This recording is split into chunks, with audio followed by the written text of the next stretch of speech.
Hey guys, welcome to the Smart Venture Podcast. In each episode, we're going to have conversations with some of the top investors, superstar founders, as well as well-known tech company executives in Silicon Valley. We'll have a coffee chat with them to learn their way of thinking and actionable tips on how they build or invest in a successful company.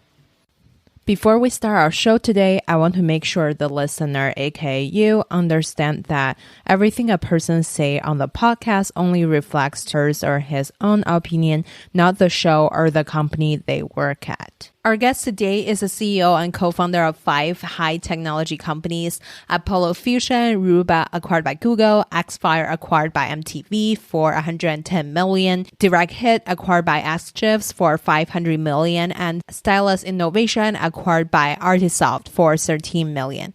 Before starting his current company, Apollo Fusion, he served as a VP of Google, responsible for Google's Project Loon, which uses high-altitude balloons to bring internet to developing countries around the world. His name is Mike Cassidy. Thank you so much for coming on the show, Mike. Sure, happy to. Mike, I saw something super interesting on your Wikipedia the other day. You studied aerospace engineering at MIT, you went to Harvard Business School, and you also went to study jazz music at Berklee College. That's really cool. Is that true? Tell us more. Yep, Berklee College of Music. Yep. I mean, I've always liked science and technology.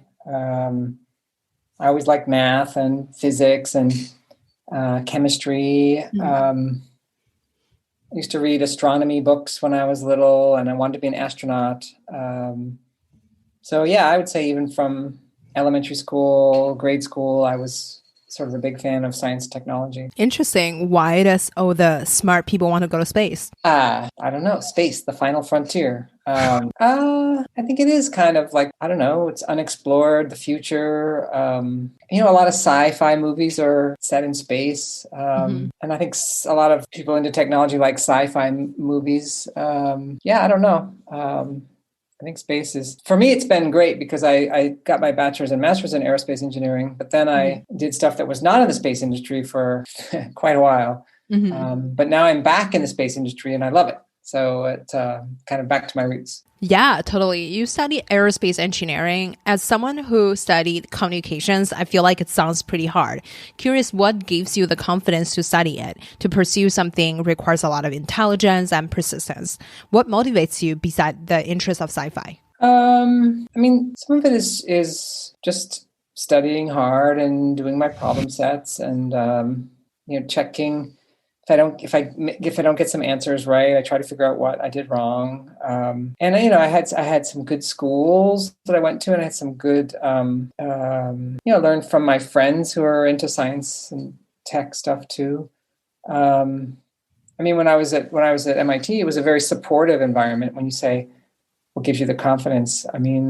I found at school to be not really competing against your classmates, but people there were, when I was there, very friendly, trying to will help you out. Upperclassmen will help you out. People in your class, I didn't feel like I was competing against the people sitting next to me. I think I just have interest in science technology, and so I wanted to pursue it. You successfully run multiple companies. What was one skill you're constantly trying to get better at? When you talk about science fiction, and you see the Star Wars movie when they have the Force. And with the Force, they can persuade you, don't worry about these droids, just move along. I think being able to persuade people of something, whether you want to call it, having charisma or being good at sales or being good at persuading people, good at debate or something like that. I think that's a great skill. That's, I think, one of the biggest things that I got out of business school, I think, was I was in a class of 80 people, and the class is like 80 minutes long. So you speak for about 1 minute, per class, just on average. And in that 1 minute, you want to persuade the other 79 people that you're brilliant and that your strategy is the right strategy and your analysis of the case is the right analysis. So you have to be very concise and you have to be very focused and powerful and persuasive in your 60 seconds. So I think you get a lot of practice to that at business school. And I think that's one skill It can help you in a startup in doing a lot of things. When you're raising money, that's helpful. When you're selling your product to customers, that's helpful. When you're talking to the press, that's helpful. When you're recruiting team members to join your adventure, that's helpful. So I think that's a skill that can really help a lot of different aspects of a startup. Absolutely. I completely agree with you. Sales skill is super important. Curious, as someone coming from an engineering background, how do you adapt the skill in your startup journey? How do you practice becoming a more convincing leader besides going to B-school? Well, the very first company I started, that was talk about a shoestring. I mean, I put in $500 and each of my two co-founders put in $500. So we had $1,500. We won MIT's business plan competition. So we got $10,000. So now we had $11,500. We never raised venture capital. And we tried to build a company out of that. And one of the things that happened very early on is we had a software product. We didn't have enough money to advertise it, but we got some press around it. We got covered in, I think it was Information Week and Communication Weekly or something like that.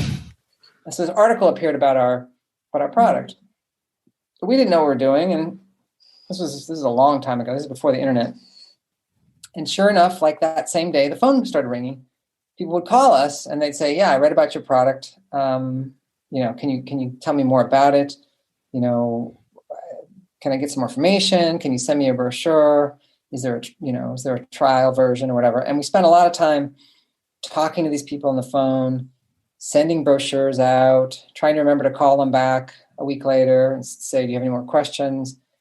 And after this was going on for a couple of days, I started thinking, I wonder if I could just convince people to buy it right then, sort of save a lot of energy.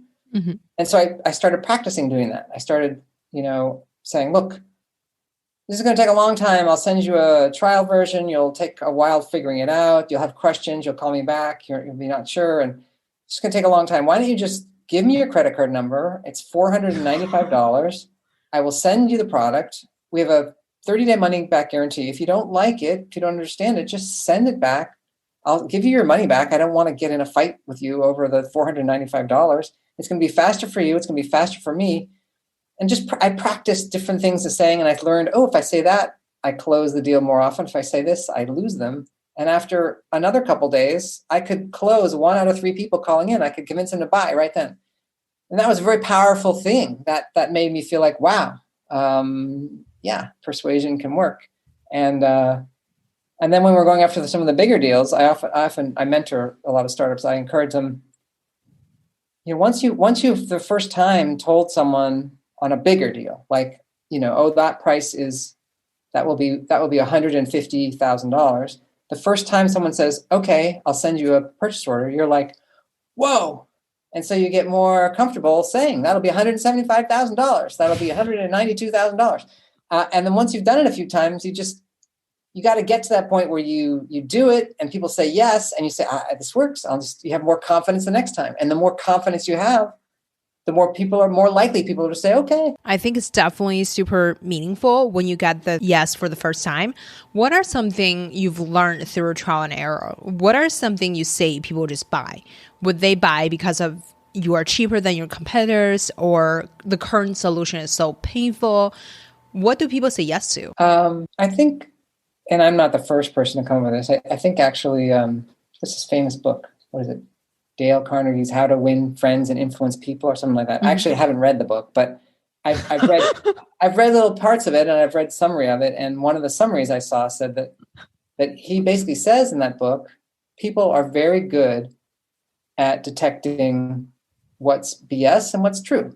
So if you're kind of trying to snow someone, trick someone, they're pretty good at detecting, that. And if you're completely honest and direct, they can detect that too. So I can only sell stuff that I really believe in. And if my product, I'm thinking, that product's not very good, I can't sell it at all.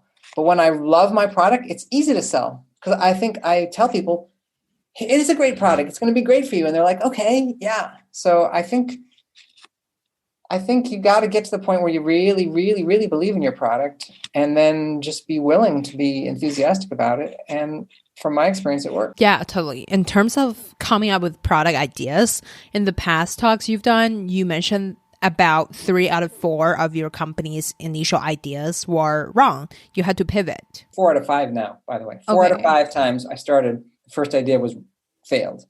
So the second idea is the one that worked. How do you pivot? Imagine walking away from what I think people would buy to try something else is sort of really hard because everyone is constantly saying as entrepreneurs, we should be tenacious, especially if some ideas may take longer to see the results. How do you make the decision to try something else? Well, so a couple things. One, I think in general, most people, including me, are not very good at predicting, oh, people are going to love this product.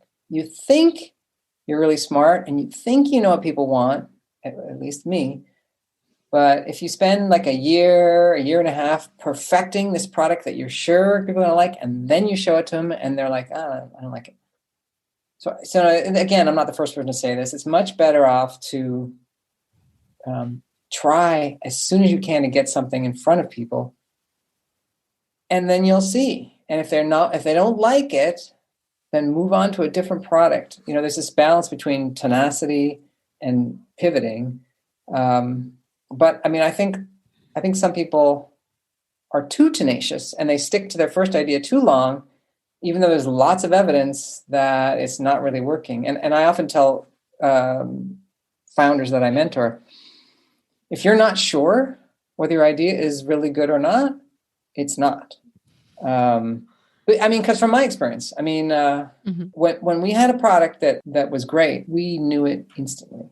I mean, the search engine company, the first hour that we could finally test it after we gathered 30 million records worth of search data, we applied all of our algorithm to it, and then the first 15 minutes, we said, okay, let's try some searches on us versus Yahoo or versus Alta Vista or versus Excite or InfoSeek. This is a long time ago. We knew within 10 minutes, we're like, wow, ours is better. Wow, ours is better. Wow, ours is way better. Wow, ours is way better. Wow, ours is better. Ours is better. Like, okay, 19 out of the first 20 queries we tried, ours was way better. You're like, okay, you got something.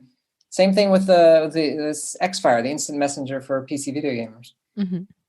The very first time we tested the product, we weren't even planning on testing the product. We had an alpha version of this client app, and we said, everyone, okay, take it home and just install it on your operating system in your home computer. Just make sure it works on an operating system. This is a long time ago. Does it work on Windows 3.0? Does it work on Windows 95? So we weren't trying to test the product just to see whether it install on an operating system. But someone installed it on their operating system at home, and then they started playing a video game. And the way our product works is it tells your friend, oh, Mike is playing Unreal Tournament right now. And so totally serendipitously, one of us was playing a game. The other person had installed the Xfire app on their machine at home. It showed them that the other person was playing a game. They jumped in and joined that game. A third one of us happened to be trying to install the client on our home machine at the same time. They saw that the two of us were playing a game. Everyone jumped in, which is exactly what the product was supposed to do. It was supposed to make it really easy for people to play video games with each other on the same game server. And we weren't even trying, and that's what happened. That instant, we're like, oh, this is going to be a good product. This is going to be a really good product. Yeah. What was the original product you tried to build at Xfire? Was it something that's super similar to the end product, or was it something that you pivot completely? So Xfire, the original company, was called Ultimate Arena. And it was supposed to be a place you could play video games against each other in like a mini tournament, kind of like playing poker with your friends. You could say, okay, I'm going to put $1 in. We're going to play Counter-Strike or some game. And there's 5 of us playing. The winner, everyone puts in $1. The winner gets $4. And, Ultimate Arena keeps $1. And we thought, this is a great idea. We're going to make so much money. People love playing poker with their friends. They don't mind losing $5 or $10, whatever. Everyone thinks they're a great video gamer. So they're thinking, oh, I'll win money. Well, it totally failed. People actually didn't want to lose money playing video games. And in fact, a lot of people told us when we said, okay, well, why aren't you not using the product anymore? And they said, well, I didn't really like losing the money playing video games. We're like, well, don't you play poker with your friends every once a month? Yeah. Do you lose money playing poker with your friends? Yeah. Do you say, I'm never going to play poker again? No. But it didn't really translate to video games. But they did say, the only reason I kept using your product was it made it really easy to play online games with my friends on the same game server. Oh, with Ultimate Arena, it was very easy. So after about the 28th person told us that, we're like, well, why don't we just build a product that does that?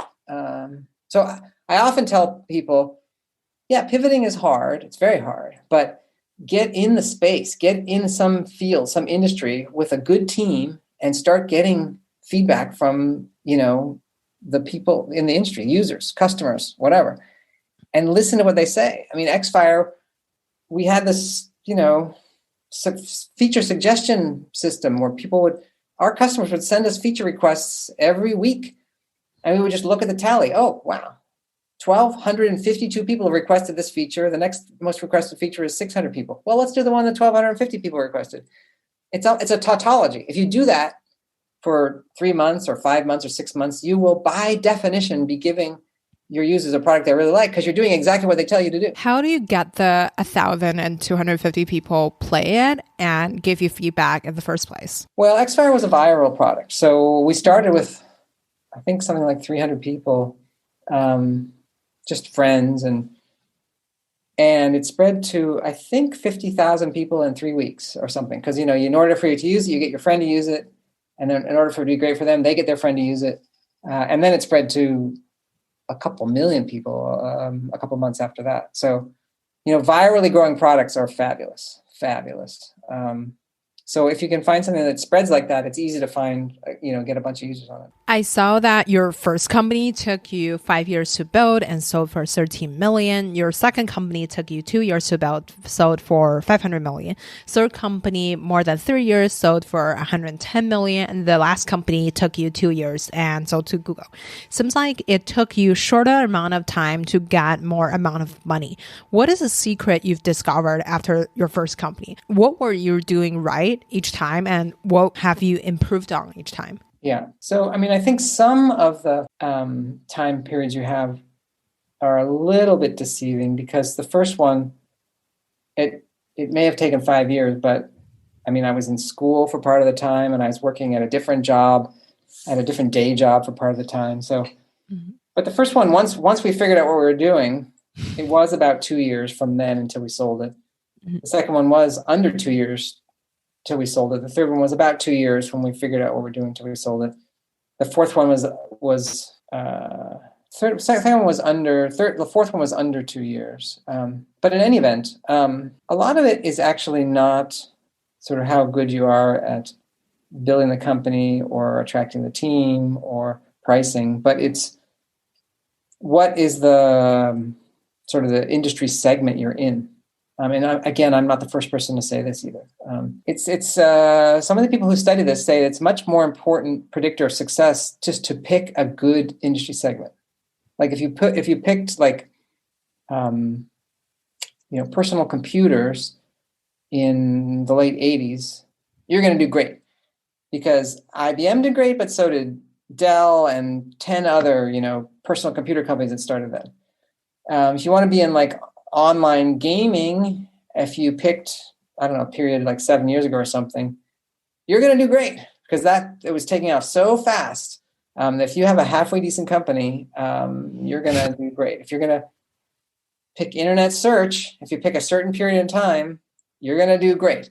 So a lot of it's just trying to be clever about the industry segment you're going after. And that has a much bigger impact on your sort of the size of an exit. What are some sectors you think will be experiencing exponential growth? Well, I think space is hot right now.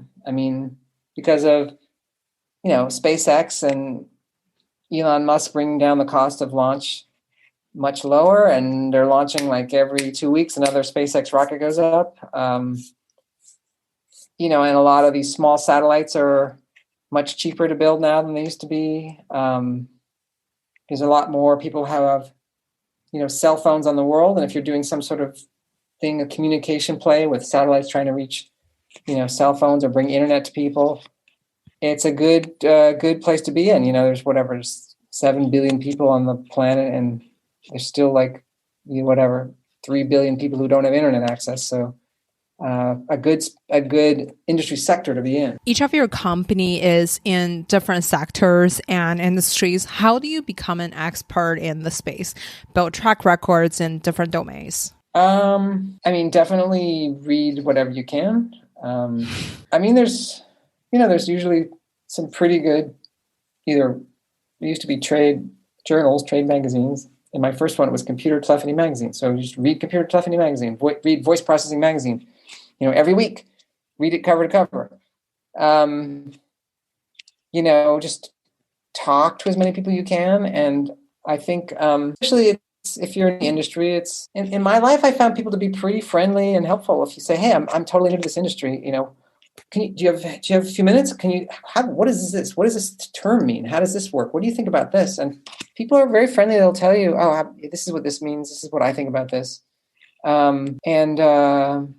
Try to get some people in your company that do have that expertise, and have them teach you too. But I think it's also an advantage sometimes to be kind of trying to learn a totally new industry, because you think differently than whatever conventional wisdom, and sometimes thinking differently is a good way to start beating everyone. Like when we did the first company, Stylus Innovation, we had a Windows-based computer telephony software tool, and everyone thought we were crazy. They're like, why would you build a telephone-based app on Windows? Windows crashes, once every 2 weeks. So you're going to have a voicemail system that's going to crash every 2 weeks whenever Windows crashes. But I think what people missed was, the actual operation on Windows is a little sketchy, but the development tools available on Windows were fabulous. So we could reach any database you wanted to, Fox Pro, DBM, whatever, Oracle Server, SQL Server, whatever database you wanted. We could reach whatever network you wanted, whatever mainframe. If you're on a 5250 or IBM 1170 or VAX 1170 machine, whatever machine or network or database you were trying to reach, we could do that through the Windows development tools out there. So we quickly leapfrogged all the competition, and we had an industry standard development tool. We were using Visual Basic. Visual Basic is a very simple way of programming. Most of the Fortune 500 IT staffs, they got hundreds of people who can program Visual Basic. So instead of having to learn a brand new development language, whatever someone's proprietary tool was, we said, use Visual Basic and use all these Visual Basic plugins. And even though doing it on Windows was viewed as crazy, we became the industry leader in about 6 months. We talked about how to make a good product, but product doesn't necessarily mean profit. How do you monetize on the product or user? When you have user on board, do you charge from the beginning or focus on the user acquisition? When there's a significant amount of user, then the user become your product. In short, how do you build a profitable business? Yeah. So there is a kind of classic debate between, option A is don't worry about making money, just figure out a way to get 50 million users or 100 million users, and then you'll figure it out. You'll find some way to make money. That's option A. Option B is you better find a way that eventually is going to make money. At least test it early on. Test to see, okay, if we sell ads in this, we'll make enough money on the ads that it'll support the cost of the servers just to support this thing or whatever.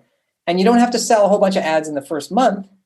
You can wait till you have 50 million users or 100 million users. But you have to at least prove to yourself that, the current rate of ads and the current, cost of the servers, we're good. I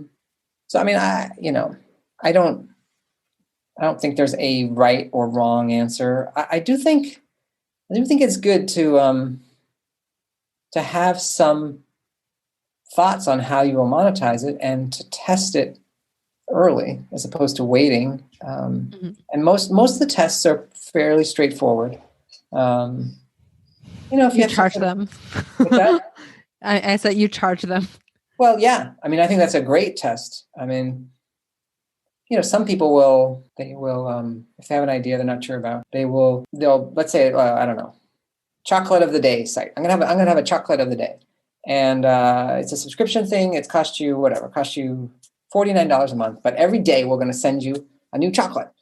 I don't know if it's a good idea or not. Well, let's see how we're going to do this. So they create a website, and with the tools today, you can create a pretty nice looking website for about $500 or something, right? So you create a website, and you even say, sign up here, get your chocolate today, enter your credit card. And you buy Google ads to drive people to your site. And you say, okay, the cost per click for people getting to our site is $4.20. And then the cost of conversion, people who actually register and put in their credit card number, is whatever, $17.49. And the lifetime value of these customers, if they last at least 1 month, I make $21 profit on them, so I'm golden. And what they'll do is they'll buy Google ads or Facebook ads, whatever, and they'll drive traffic to the site. They'll take someone's credit card, and then they'll send them an email saying, "Oh, don't worry, sorry, we're not charging you yet. We're not quite ready. We're not quite ready to to sell. But as soon as we're ready to sell you the chocolate, we'll get back." But then they know, okay, here's our conversion rate. Here's our cost for customer acquisition, and and then you can, before you even build anything, you can know whether it's going to be profitable or not. So yeah, I think asking for an order can really figure out for sure whether you have a business or not. Because a lot of people think, oh yeah, everyone's like, they love it. Everyone says they like it. And you say, okay, have you given them a purchase order and asked them to sign a purchase order? Oh, well, no, sorry, we don't have a budget, we're not quite ready to buy it. Then everything changes. So yeah, get someone to sign a purchase order. Absolutely. I also prefer to test the market to see if people actually pay for something at the beginning instead of getting many quote unquote potential users. What have you learned from each of the company you've started? Let's see. The first one was kind of learning how to start one. Sell. Yeah, Stylus, learning how to sell. The second one, direct hit, was we had like an industry newsletter we used in direct hit where we started adding random people we met with in the industry, press, customers, industry influencers, anyone we might want to do business with. Just it got to be 500 people or something on this mailing list. And every month we'd send out a newsletter. Here's the news about direct hit.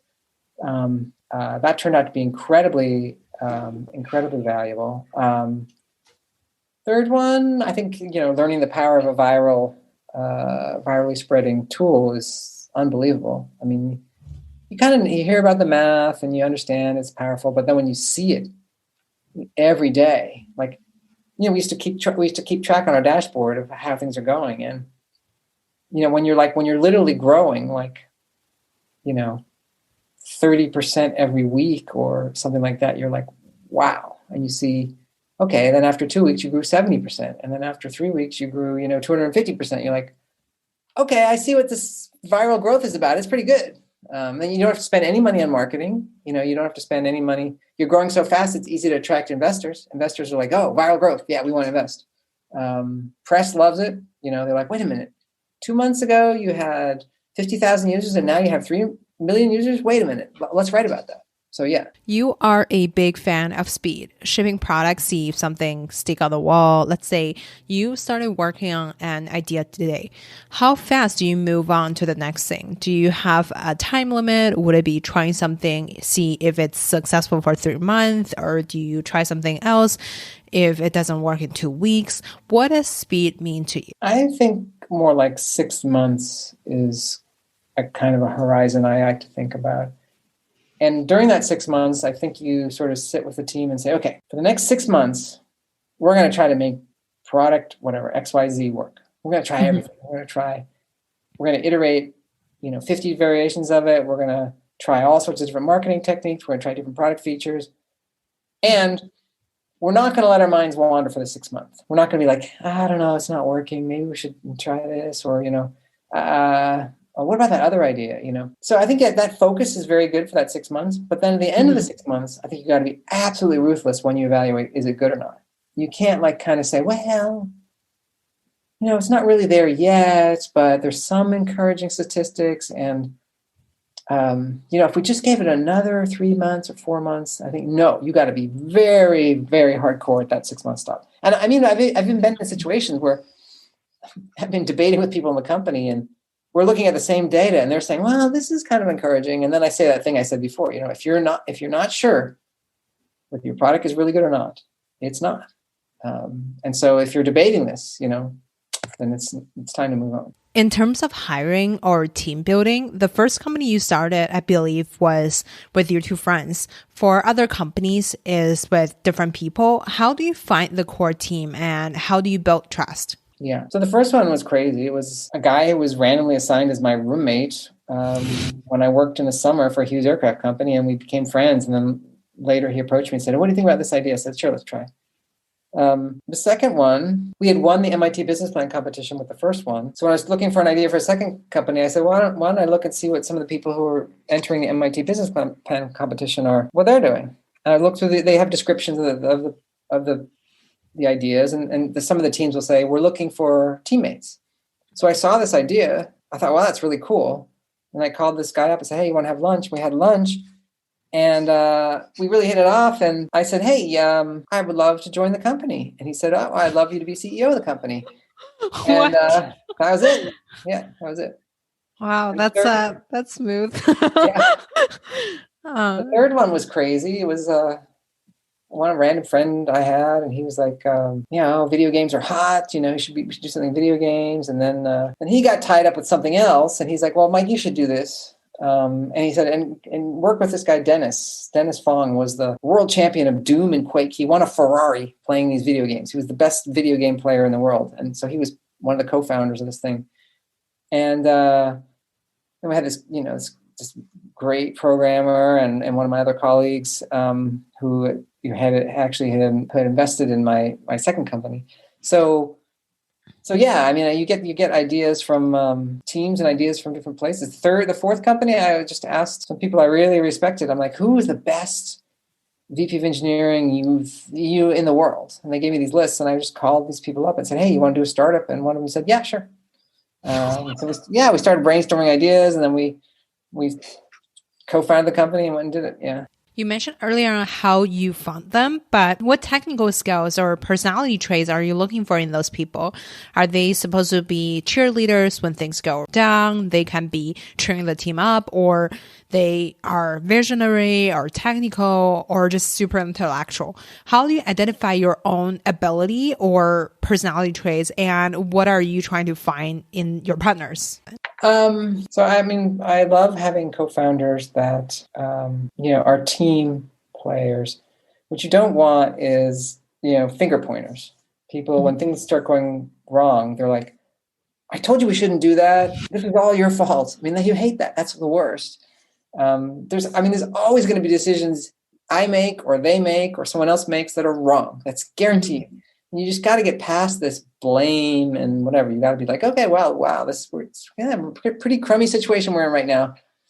Let's not worry about how we got here. Let's not worry about whose decision it was that got us here. But now, what are we going to do from this spot? So I like people who, don't point the finger of blame and are team players. I like people who really think of the company first. They don't say, I got my stuff done. It's like, yes, you got your stuff done, and now you're pitching in to help other people get their stuff done.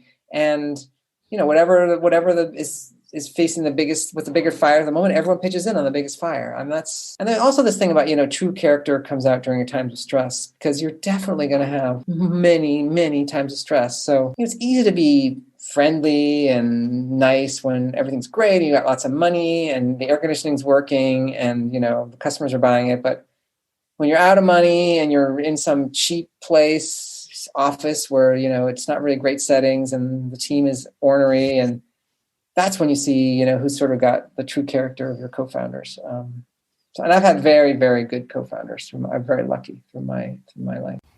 How do you test out those qualities before you found a company with them? Since they're not your childhood friends who have done tons of projects with you before, they are some top engineering leaders you cold call on list. How do you fact check them to test out if they're the type of people you're looking for? Yeah. So, I mean, it's different than cold calling people. I mean, these are people I really respect. And I don't say, who's the best coder. It's like, who's the best co-founder? And that includes all the above. So the people I'm asking, they know that I'm looking for someone who's got good character and is tenacious and is a team player. So that among that set of people, yeah, I'll cold call or whatever. But that they're already very, very highly pre-vetted or whatever. I mean, there's some people on the team we've got to join the team who you say, how can you judge what their character's like? I mean, some of them I play sports with, like we'll play Ultimate Frisbee, and you'll see, see how they're doing when they're losing the game, right? It's easy to be happy when you're winning the game. What happens when you lose, 10-2? Are you still like fun, a good sport, or are you kind of a jerk? I think that's a good sign of what someone's going to be like in a setting. And I mean, people have told me that sort of interviewing with me is kind of a stressful situation itself. So maybe that you can tell a little bit how stressed out someone is, how they respond when they're put under a little bit of stress. What was one challenge you faced while starting a startup? I feel like after hearing tons of startup stories, one thing I find really horrifying could be lawsuits. What are something that you think is difficult? Yeah, I mean, I've gone through lawsuits and it's miserable. I think one of the redeeming things is most executives in Silicon Valley have been through some of this, legal insanity. And most of them know that a lot of the lawsuits out there are just ridiculous. I mean, you shouldn't assume someone gets sued, oh, they're bad. It's probably more likely the person who's suing them is bad. I mean, frankly. So, you just kind of have to bear with it. And the system sucks. You spend a lot of money, defending against whatever frivolous or insane lawsuits. And sometimes your lawyers will say, well, you're better off settling. And even though you shouldn't have to settle, but sometimes the system works in the end and cases will get dismissed or they'll settle for, like, why did we go through all this thing, to settle for something that could have been agreed upon in the first week, but it's kind of annoying. For sure. Before starting your current company, you've worked at Google. You mentioned you enjoy working as a startup more than big tech companies. What did you take away from the Google experience you think is beneficial for starting a startup? I mean, Google was really fun. I mean, overall, I really enjoyed Google. And I got to do two different things at Google. Once at a very senior position in the search organization, which was really exciting.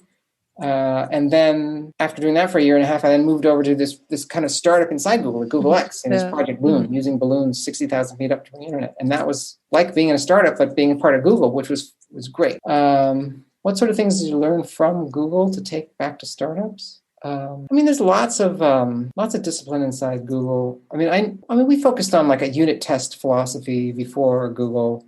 But after Google, it's like a total religion. You're like, of course, everything you do is unit test on any software you have. And before, I think we're committed to it, but not like fanatically committed to it. And now we're fanatically committed to it.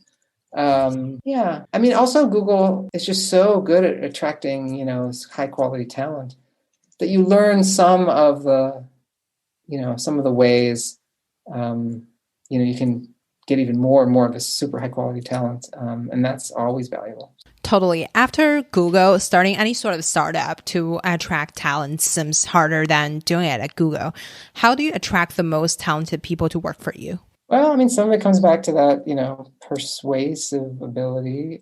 Like I'm really passionate about space. Now I think space is booming. I think space is a great place if you're thinking about doing a, career, next stage in your career, go into space. I mean, there's 6,000 satellites launched in the last 60 years. There's probably going to be 30,000 satellites launched in the next, 4 years. So talk about boom time. You can just talk to people, tell them what's going on in space. And from a technology standpoint, space is super exciting. I mean, it's a very good engineering challenge. You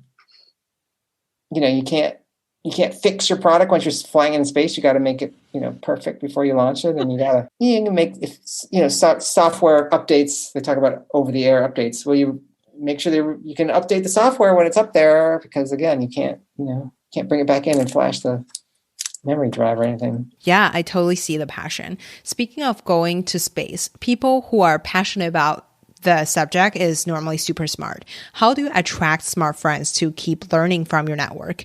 I'm sure you've heard of the saying that you're the average 5 people you spend time with. How do you strategically shape your network or naturally attract the right people? I mean, a lot of it is nothing I'm consciously putting effort into. I mean, I was very lucky at MIT. I got into this fraternity, and this fraternity were super smart people. I mean, we hang out still every Thursday night. We have documentary night together. We get on Zoom, we chit chat for 15 minutes, and we watch a documentary for an hour and a half, and then we get back on Zoom and chit chat for 15 minutes.